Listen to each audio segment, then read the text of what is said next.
देख रहे हैं भारत समाचार, आपके साथ मैं हूं स्वाति श्रीवास्तव। शुरुआत करते बड़ी खबर के साथ। वक्फ कानून पर आज सुनवाई होने जा रही। सुप्रीम कोर्ट में मामले की सुनवाई होगी।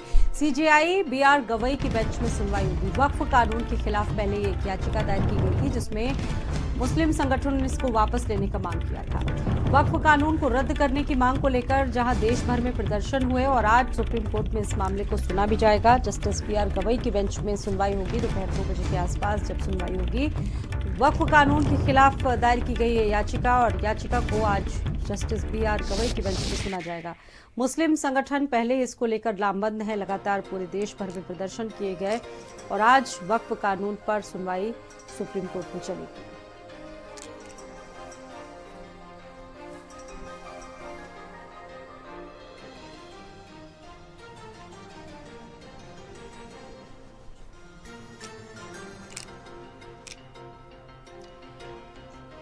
वक्फ कानून पर आज सुनवाई होगी और जैसा कि देश भर में वक्फ संपत्ति को लेकर लगातार गतिरोध कायम है। कुछ मुस्लिम संगठन इसको लेकर कड़ा विरोध ऐतराज कर रहे हैं और उनका कहना है कि सरकार को अपना कदम वापस लेना चाहिए, हर हाल में कदम वापस लेना चाहिए और ये ठीक नहीं है जिस तरीके से कार्यवाहियां हुई। फिलहाल बहुत सारे ऑब्जेक्शंस हैं, बहुत सारे विरोधाभास हैं इसको देखते हुए और आज फिलहाल सुप्रीम कोर्ट में ये पूरा मामला विचाराधीन है। सुप्रीम कोर्ट में पहुंचा है, याचिका डाली गई थी। वक्फ कानून को सुना जाएगा। जस्टिस बीआर गवई की बेंच में इसमें सुनवाई होगी।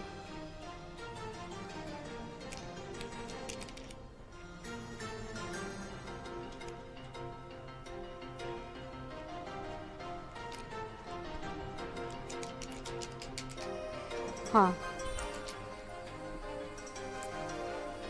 और हमारे साथ इस खबर पर एक पैनल जुड़ चुका है। एच.एस. रावत हिंदू धर्म गुरु हमारे साथ मौजूद है। सर, बहुत स्वागत है आपका। नूर अहमद अजहरी हैं हमारे साथ मौजूद, MPLBI की तरफ से आपका भी स्वागत है। प्रमोद कुमार जी हमारे साथ मौजूद हैं सुप्रीम कोर्ट की तरफ से। सर, आपका भी स्वागत है। आप सभी का बहुत स्वागत है। चर्चा की शुरुआत में करती हूँ इस वक्त प्रमोद कुमार जी आपसे ही, चूंकि सर सुप्रीम कोर्ट में ये पूरा मामला पहुंचा है। सुप्रीम कोर्ट नियमित रूप से इस मामले को सुनवाई कर रहा है। अभी तक क्या क्या चीजें हुई हैं जरा हम आपसे समझना चाहेंगे, क्योंकि गतिरोध पूरे देश भर में इसको लेकर चल रहा है।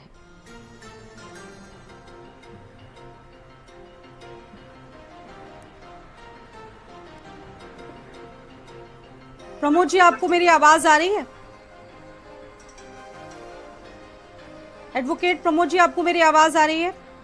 चलिए आप जी नमस्ते सर। नमस्ते। बीआर गवई की बेंच में आज सुनवाई होगी। पूरे देश भर में जिस तरीके से प्रोटेस्ट हुए इसको देखते हुए आवाज थोड़ा क्लियर नहीं आ रहा है। जी, हम उसको दुरुस्त करवाने की कोशिश करेंगे। थोड़ा सा बिल्कुल उसको मैं दुरुस्त कराने की कोशिश करूंगी। सर, मेरा सवाल ये है कि आज सुप्रीम कोर्ट में इस मामले को फिर से सुना जाएगा, लेकिन ऑब्जेक्शन जो विरोधाभास हैं वो आप देख रहे हैं पूरे देश भर में चल रहे हैं। कुछ मुस्लिम संगठन इसको कह रहे हैं कि वापस ले सरकार। क्या हुआ अभी तक, आपसे जानेंगे।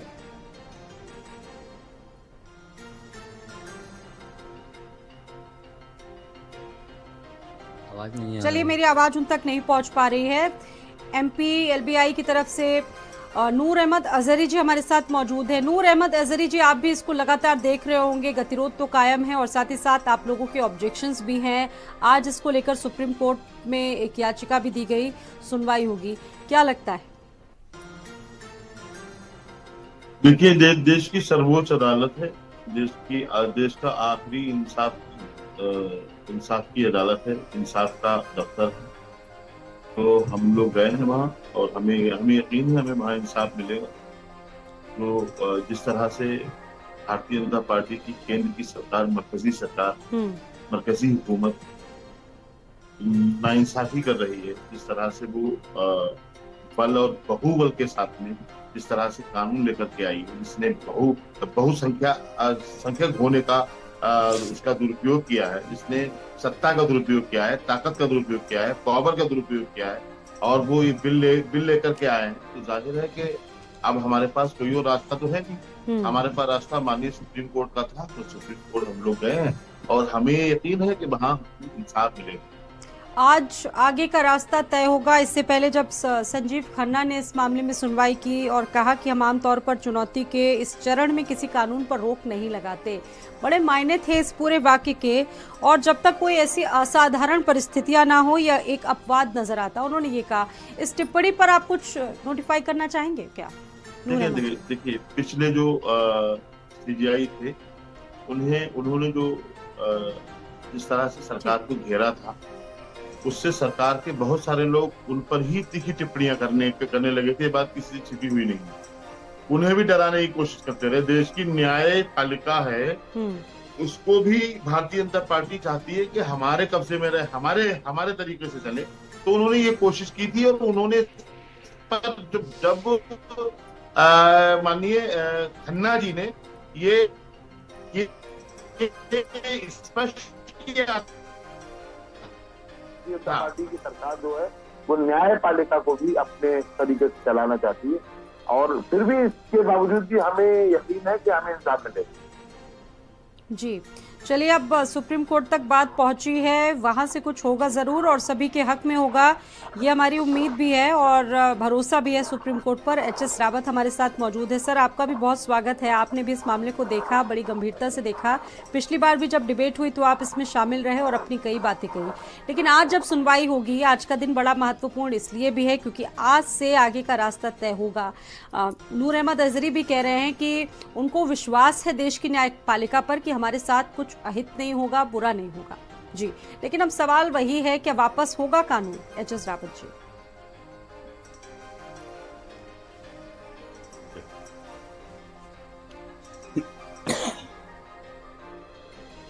मेरी आवाज आ रही है आपको एच.एस. रावत जी?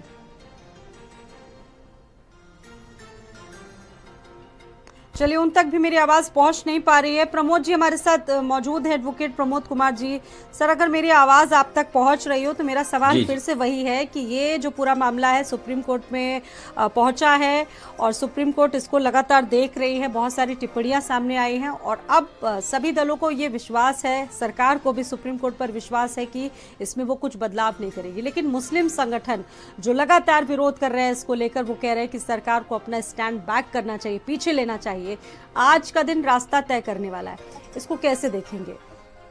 जी, पहले तो देखिए कि आज का सिनेरियो है वो पहले से बदला हुआ है। जो 16-17 तारीख का लगा हुआ था, उसके बाद 5 मई को लगा, उसमें chief justice of India Khanna साहब थे प्रेजेंटली। उसके बाद बेंच संजय साहब का था और उसमें महान साहब जो थे, 3 जज का बेंच था। इस बारी जो बेंच है वो बी.आर. गवई साहब का है, जो चीफ जस्टिस ऑफ इंडिया कल ही बने हैं, और इनके साथ जो है ए.जी. मसीह साहब बैठ रहे हैं। तो जो 2 जज का बेंच है बजाय कि 3 जज का। अब आज देखिए, जो honourable chief justice of India इस चीज को देखेंगे कि इस पर बहस किया जाए 2 जज के बेंच में या 3 जज के बेंच में किया जाएगा, या ये भी हो सकता है कि इस केस को 5 जज के बेंच में रेफर किया जाए, इसलिए कि ये केस जो है रिलेटेड है भारत का संविधान से रिलेटेड। अब ये केवल माननीय सुप्रीम कोर्ट को ये देखना है कि जो वक्फ संशोधन बिल जो पास हुआ, जो एक्ट बना 2025 में, वो क्या भारत के संविधान के विपरीत है, या उसमें कोई ऐसा प्रियम्बल है या कोई ऐसा लॉ बना हुआ है जो केंद्र सरकार जो है भारत के संविधान के विरोध में या विपरीत में जो है उसको पालन करना चाहती है। इसमें देखिए 2-3 बातें आएगी कि माननीय जो सर्वोच्च न्यायालय जो जा रही है कि इसको कैसे किया जाए, और वो केवल ये देखेगी कि जो वक्फ एक्ट बना था, जो 1923 में सबसे पहले बना था, उसके बाद कई बार इसको अमेंडमेंट किया गया है। आप देखे होंगे कालांतर में, लास्ट में 2013 में जो उसमें मनमोहन सिंह की सरकार थी, जब उनकी सरकार जा रही थी तो उस वक्त जो है आनन फानन में इसको लास्ट में अमेंडमेंट किया गया था, बदलाव हुआ था। और जो अभी अमेंडमेंट किया है तो उसमें दोनों में मूलतः क्या अंतर है, क्या वाकई में जो वक्फ एक्ट जो बना हुआ था 1923 का जो पर्पस था, क्या वो पर्पस जो 2013 में मनमोहन सिंह ने जो अमेंडमेंट किए उसमें क्या उसका भला हो रहा था? वक्फ एक्ट का क्या पर्पस है? देखिए, मूलतः जो वक्फ एक्ट का था वो बना हुआ था जो मुस्लिम समुदाय के जो निरीह गरीब हैं, बेबा हैं, या जो एकदम बिल्कुल शिक्षा के लिए, स्वास्थ्य के लिए जो बिल्कुल वंचित रह रहे हैं, जो मूलभूत जिनको सुविधा नहीं मिल रही है, उनको मूलभूत सुविधा प्रदान के लिए बना हुआ था। दूसरा ये था कि वक्फ प्रॉपर्टी जितनी भी है, जो वक्फ पहले प्रॉपर्टी है कैसे, जो मुस्लिम समुदाय के लोग उसमें दान देते थे गरीबों के लिए, लेकिन वो दान अल्लाह के नाम से जा जाता है। जो अल्लाह के नाम सर से सवाल ये है कि जब पूर्व में इस मामले में सुनवाई हुई, संजीव खन्ना जो इसको देख रहे थे इस केस को, उन्होंने साफ कहा इस कानून को कि असाधारण परिस्थितियां होंगी तब तक हम इसमें रोक नहीं लगाते, यानी कि ये वही बात उस पर ही ये कोर्ट कायम रहेगी या फिर कुछ चीजें हो सकती है। फिलहाल वक्फ बाय यूजर जिसका प्रयोग बार बार हो रहा है उसमें भी संशय दिख रहा है, वो परिस्थितियां इसको लेकर आप किस तरीके से देख रहे हैं? जी बिल्कुल, आपने देखिए मूलतः केवल वक्फ बाय यूजर ही नहीं है, मूलतः मूल 4 चीज है। वो एक चीज देखा जाएगा कि जो वक्फ है वो वक्फ एक्ट का जो ऑब्जेक्शन है उसको फुलफिल इस एक्ट में जो 2025 एक्ट में है वो पालन किया जा रहा है कि नहीं। दूसरा जो ये कह रहे हैं कि जो आर्टिकल 26 इसमें मूलतः जो भारत के संविधान के अनुच्छेद 26 को इसमें वायलेशन हो रहा है इस एक्ट के थ्रू, तो वो कोर्ट देखेगी कि क्या इसमें वायलेशन हो रहा है कि ठीक है। तीसरी चीज जो है वो वक्फ बाय यूजर के लिए जो बताए हैं कि जो आप देखिए कि मुगल शासन के पहले के वक्त से जो वक्फ के नाम से चल रहा है उसको सरकार नोटिफिकेशन करना चाहती है, वो कर सकती है कि नहीं। ठीक है, नूर अहमद अजहरी जी भी हमारे साथ जुड़े हुए और एचएस रावत जी भी। सर मैं आपके पास वापस लौटूंगी। नूर अहमद अजहरी जी, देखिए आप भी देख रहे होंगे पूरे देश भर में क्या स्थितियां रही। अब आप कह रहे हैं कि कोर्ट पर पूरा विश्वास है, फिर भी अगर चीजों में बदलाव अगर नहीं होता है तो सर फिर क्या रुख रहेगा आप लोगों का? इसको किस तरीके से देखते हैं आप लोग? देखिए, पहली बात तो यह है, सुप्रीम कोर्ट गए ही इसलिए हैं कि हमें कोर्ट की बात को मानना है, हमें देश के संविधान का ख्याल रखना है। अगर इसके बावजूद भी अगर कुछ गलत होता है हमारे साथ, तो हमारे जो बैठे हुए हैं, हमारे जो रहनुमा हैं, हमारे जो और भी लीडर हैं, सबने ये तय कर लिया है कि हम सुप्रीम कोर्ट की बात को मानेंगे और सुप्रीम कोर्ट जो कहेगा वो हमने पहले भी माना है और आज भी मानेंगे। तो हमें लगता है कि माननीय सुप्रीम कोर्ट भी हमारी भावनाओं का और हमारे जो हम अल्लाह के लिए हमारे बुजुर्गों ने, हमारे पुरखों ने जो अपनी संपत्तियां जो वक्फ की हैं, तो उसमें जो खुर्द-बुर्द करने की सरकार की साजिश है उसको नाकाम किया जाए, मुझे ऐसा लगता है। बिल्कुल, चलिए बी.आर. गवई जी पिछली बार संजीव खन्ना जी ने जिस तरह से आईना दिखाया था सरकार को, वो किसी से छिपा हुआ है। ठीक है, और बी.आर. गवई जो कि 700 महत्वपूर्ण मामलों में पीठ बनकर वो रह चुके हैं और बहुत महत्वपूर्ण फैसले उनके लिए गए हैं, उनके द्वारा उनका रुख क्या इस पर रहता है ये देखना इंपॉर्टेंट रहेगा। एचएस रावत हमारे साथ मौजूद है। एचएस रावत, आपने इस पूरे मामले को कैसे देखा? बी.आर. गवई को जब आज इस पूरे मामले को सुनेगी, उनकी पीठ सुनेगी, तो आपको क्या लगता है क्या होगा आज? देखिए स्वाति जी, सबसे बड़ी बात है कि कोई भी जो पार्लियामेंट होती है वो सर्वोच्च होती है। बाकी की जितनी भी ब्रांचेज होती हैं, जितने भी काम करने की जो हमारी संस्थाएं होती हैं, सब उसके अधीन ही होती हैं। कानून बनाने का अधिकार संसद को होता है और संसद कोई कानून पारित करता है तो जितने भी मेंबर पार्लियामेंट होते हैं, जेपीसी होती है, उनकी सहमति से कोई कानून बनता है, क्योंकि देश के नुमाइंदे सभी संसद के अंदर होते हैं, राज्यसभा में भी होते हैं और लोकसभा में भी होते हैं। अगर पार्लियामेंट ने कोई कानून बनाया है और उससे देश का विकास होता है और कहीं समता आती है और जहां लैंड के ऊपर कहीं ना कहीं स्कैम चल रहा है बहुत बड़ा वक्फ बोर्ड के नाम पर, तीसरे नंबर पर सबसे ज्यादा वक्फ बोर्ड के पास संपत्ति क्यों है, जबकि मुसलमान जो हैं वो सेकंड नंबर पे आते हैं और संपत्ति सबसे ज्यादा है, हिंदू बोर्डों से भी ज्यादा संपत्ति क्यों? आखिर कहीं ना कहीं इस प्रकार के जो कानून पिछली सरकारों ने बनाए थे वो बहुत गलत थे। वो हिंदुओं के साथ अत्याचार, देश के साथ अत्याचार था और जो लैंड के नियम है, कानून है जमीन के, उनके साथ अत्याचार था। अगर कोई भी मुसलमान अपनी मर्जी से संपत्ति देता है, वक्फ बोर्ड में दान देता है, उसका स्वागत है। इतनी प्रॉपर्टी कहां से मुसलमानों के पास आ गई? क्या 8,000 करोड़ 9,000 करोड़ एकड़ जमीन, अगर उनके लाख जमीन उनके पास आती है तो इसका मतलब कहीं ना कहीं जो कानून 2013 में जो संशोधन किया था कांग्रेस सरकार ने, उसका दुरुपयोग लोगों ने किया। ग्राम पंचायत की जमीन, गायशालाओं की जमीन, जो भी जमीनें थी उनको कब्जा किया गया। जहां खाली जमीन देखी वहां मस्जिद बना दी, मजार बना दी और उसको वक्फ बोर्ड में कहीं ना कहीं रजिस्टर्ड करा दिया। तो ये कानून बहुत गलत था। इस कानून को खत्म करना बहुत जरूरी है देश की उन्नति के लिए, प्रोग्रेस के लिए। इसलिए मैं सरकार को धन्यवाद देता हूं और गवई साहब को भी कहता हूं कि सोच समझ के डिसीजन लें, क्योंकि ये फैसला देश के हित के साथ जुड़ा हुआ अधिवक्ता है। सुप्रीम कोर्ट प्रमोद जी भी हमारे साथ मौजूद हैं और सुप्रीम कोर्ट से सर आपने भी इस पूरे मामले को देखा और आप बता रहे हैं सर, सरकार की तरफ से पिछली बार कई हलफनामे भी दायर किए गए थे, लेकिन इसमें ये चीज बिल्कुल साफ कही गई सरकार की तरफ से कि हम उनके धार्मिक मामले से हमें कोई मतलब नहीं है, वो बिल्कुल अछूता रखता है। 1923 का जो एक तरह से एक्ट है वो उससे भी बिल्कुल सहमत नजर आ रहे हैं। इसको लेकर क्या कहेंगे, ये स्थिति कैसी रहेगी? जी मैम, देखिए इसमें निश्चित दो राय नहीं है। पहले तो आप देखिए कि जो बिल ये पास हुआ था पार्लियामेंट में, जो लोकसभा और राज्यसभा में, इसके पहले जेपीसी का कमेटी बना और इसमें लाखों लोगों का ओपिनियन लिया गया है और काफी गहन मंथन के बाद, काफी रिसर्च करने के बाद इसको जो है जो बहुमत से है लोकसभा और राज्यसभा पास की है। अब सवाल यह है चीफ जस्टिस ऑफ इंडिया या सुप्रीम कोर्ट के पास कि इतनी आसानी से इसको कैंसिल नहीं कर सकते हैं, क्योंकि देखिए पार्लियामेंट भी सर्वोच्च है। पार्लियामेंट को पूरा हक है एक्ट को बनाने का, लेकिन केवल ये चीज देखना है कि क्या ये एक्ट जो फंडामेंटल राइट है उसका वायलेशन हो रहा है कि नहीं, केवल सुप्रीम कोर्ट को ये देखना है।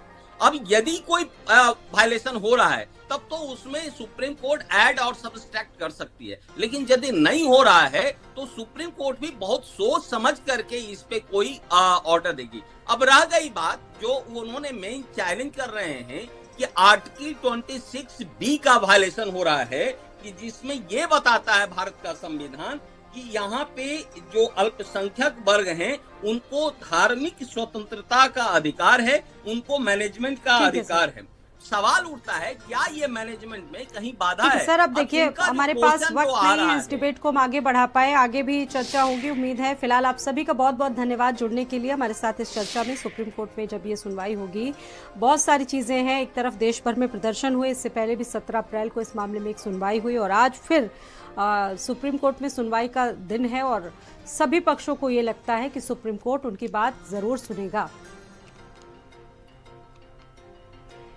राष्ट्रपति द्रौपदी मुर्मू ने सुप्रीम कोर्ट के फैसले पर 14 सवाल भेजे। राष्ट्रपति ने आर्टिकल 143 के तहत अदालत को सवाल भेजे। तमिलनाडु के राज्यपाल से जुड़े मामले में सवाल भेजे। इनमें अहम सवाल राष्ट्रपति के लिए समय सीमा से जुड़ा हुआ है। पूछा गया है कि क्या सुप्रीम कोर्ट राष्ट्रपति के लिए समय सीमा तय कर सकता है।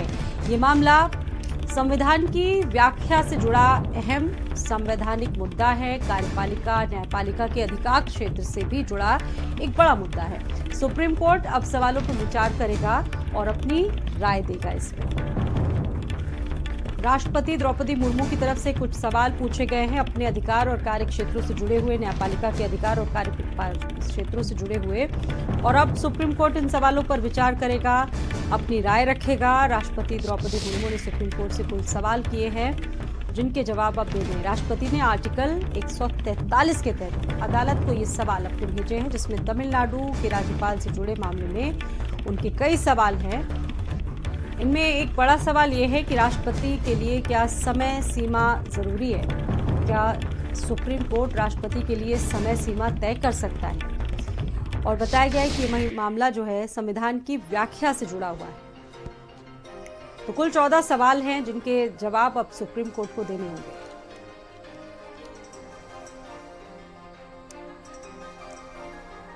लखनऊ में विजिलेंस तलाश रही है निलंबित आईएएस अभिषेक प्रकाश की संपत्तियों को। एलडीए से मांगा गया अभिषेक और उनके परिवार के नाम, संपत्तियों का ब्यौरा, ठेका देने के एवज में घूस के मामले में निलंबित चल रहे अभिषेक। एलडीए को 7 दिनों में अभिलेखों की प्रमाणित प्रतियां देने को कहा गया है। निलंबित चल रहे आईएएस अभिषेक प्रकाश पर शिकंजा कसता ही जा रहा है। विजिलेंस विभाग की तरफ से की जा रही एलडीए जांच तक ये पूरा मामला पहुंच चुका है और अब 7 दिनों में अभिलेखों की प्रमाणित प्रतियां देने की बात कही गई है। निलंबित आईएएस अभिषेक प्रकाश पर शिकंजा इस मामले में कसता ही जा रहा है।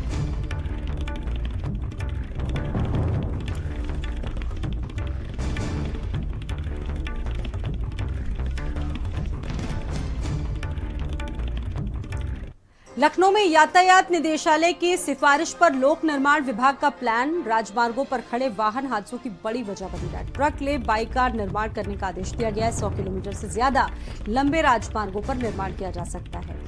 तो राजमार्गों पर खड़े वाहन जिस तरीके से हादसों की एक बड़ी वजह बनते आए हैं, कई बार ऐसा हुआ है। ट्रक ले बाई का निर्माण करने का आदेश दिया गया और ये एक तरह से एक महत्वपूर्ण आदेश है। बताया जा रहा है कि 100 किलोमीटर लंबे राजमार्गों पर का निर्माण किया जाएगा।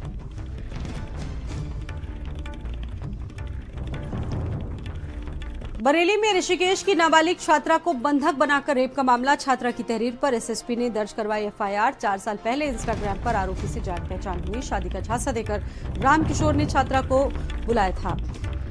बरेली कैंट थाना क्षेत्र के लाल फाटक का मामला है।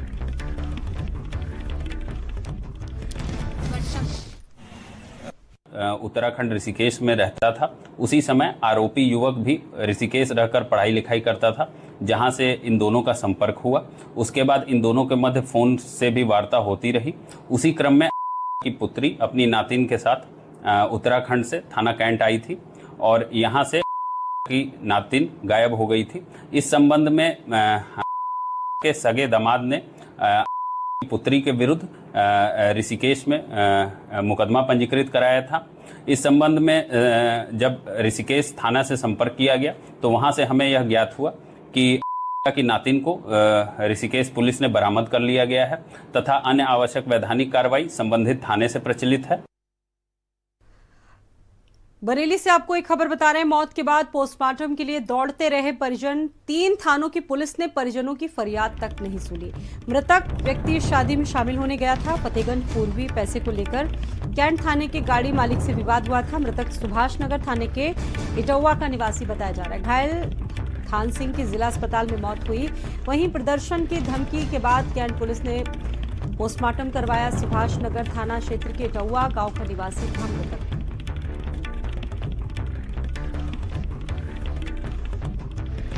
रायबरेली में महिलाओं के साथ अभद्र भाषा का प्रयोग कर रहा था होमगार्ड। गोली चलवाने की धमकी दे रहा था। ईशा मोहम्मद गालीबाज होमगार्ड की करतूत वीडियो में कैद हुई। महाराजगंज थाना क्षेत्र के जिहवा गांव का मामला है।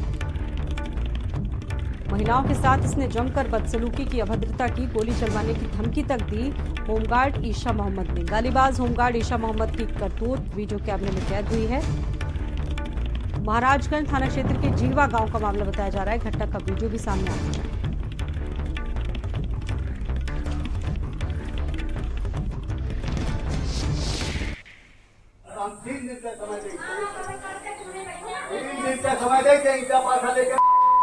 यहाँ दिखाए ना पड़ो, तुम काम बताए दे रहे और शासन प्रशासन पूरा जो है खाली खंगस करा हो तुम काम बताए शासन प्रशासन जौने दिन झोंक डंडा ना घरे का पीटअप वो ना कलम करो। यहाँ दिखाए ना पड़ो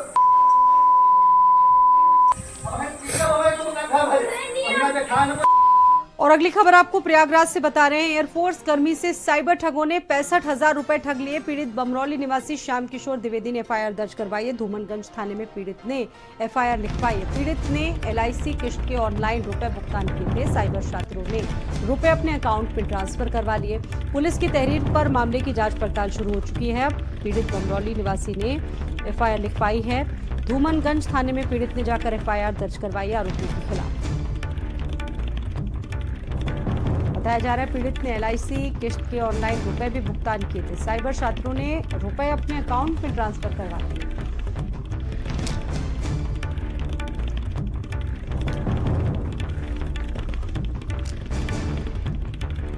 अयोध्या नेशनल हाईवे पर सड़क हादसा हुआ। मोरंग लदे डंपर में पीछे से लदी मोरंग लदी कंटेनर। भीषण हादसे के बाद कंटेनर के केबिन में भीषण आग लग गई। हादसे में कंटेनर ड्राइवर की जिंदा जलकर मौत हो गई। टक्कर के बाद केबिन में फंसा रहा कंटेनर ड्राइवर। दमकल कर्मियों ने आग पर काबू पाने के बाद शव निकलवाया। पुलिस नेशनल हाईवे पर जुटी रही। क्षतिग्रस्त वाहनों को हटाने में लगी रही। चिन्हट थाना क्षेत्र के लखनऊ अयोध्या हाईवे सेमरा मोड़ की घटना है। यहां पर भी हादसा हुआ। कंटेनर में ड्राइवर की जिंदा जलकर मौत हो गई।